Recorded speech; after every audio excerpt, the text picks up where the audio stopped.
In full panic mode, I performed my own version of the Heimlich maneuver, something I had never even heard of, in an attempt to dislodge a pretzel bite from my brother's throat. Cole's faint gasp for air pulled my attention from picking pieces of salt off my sourdough pretzel. I saw his face turn from a scary shade of pink to red and then purple. I yelled for my mom, but the sounds of the vacuum drowned out my screams. Instantly, a sense of absolute panic instilled in my mind. Alone with my choking brother, I instantly knew I had to help him. With his back obstructed by the booster seat, my only choice was to push on his stomach. Seconds later, the jagged piece of pretzel shot out of his mouth, and his purple face slowly faded back to its normal shade. It was in moments like this, and many more following, that revealed my love for children, helping people, and eventually even my major, nursing. I was 7 years old when my parents broke the news that I would no longer be an only child. I wish I could say I was excited to hear this. However, when I received the news, I was devastated. My perfect 7-year-old world was turned upside down by this unexpected addition to my family. My parents' attention was suddenly split in half, and sharing was not something I had to do very often. The excitement of my mother being pregnant became the topic of every family conversation. Realizing my mother's attention would no longer belong to just me brought me disappointment, but as time continued, I began to fill with more enthusiasm. I eventually warmed up to the idea of having a brother. However, having been an only child for so long, I immediately found my little brother to be a new pest in hundreds of ways. With 2 working parents, I quickly came to realize that I would need help to take care of Cole. My parents' time was always in demand, and as a result, I learned to change diapers, bottle feed, and keep a toddler safe at a very young age. It was like the Red Cross babysitting course, but at home.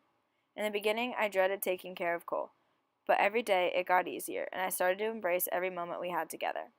Though it may sound like a lot of work for a young child, I started to love taking care of him and being his protector. It made me feel like an adult. I quickly learned not to rely on others' help, and I had much more independence than other children at my own age. I was left at home responsible for my brother and myself on many occasions when my parents' schedules overlapped. This transition into the role model figure forced me to mature in many other ways, as my parents constantly reminded me that my brother was watching my every move. A couple of years after my brother was born, I began babysitting. At first, just for close family members and friends.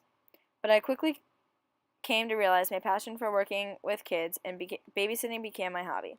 I became a regular babysitter for a few different families and spent many of my weekends babysitting.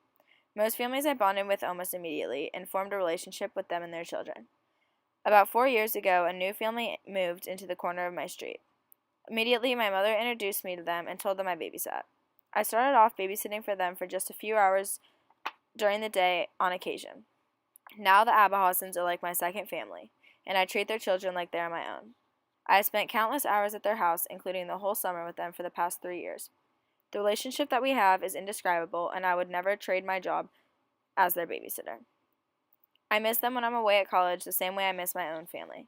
They have become an important part of my life, and I cannot imagine it without them.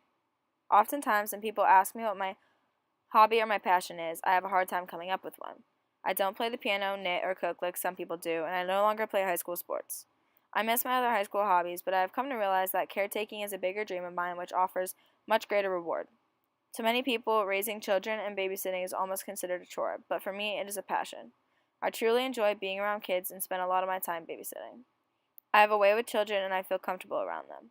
Being a pediatric nurse is my calling. Getting to work with kids and help them every day will be like a dream come true. Interactions with children and babies not only bring me joy, but I can only envision these relationships as a passion and a career. I cannot see myself in any other career field, and I will continue to work tenaciously to make this a reality.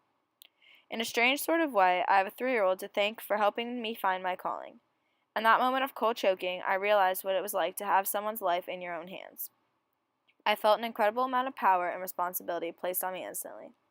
I had no formal recognition or an aha moment when I decided what I wanted to do for the rest of my life. But throughout the years of taking care of my brother and finding my love for babysitting, it just seemed to be the right fit. The impact Cole's had on my life is immeasurable, and not just because I matured through him, but because of him I discovered more about myself, found my passion, and my future career.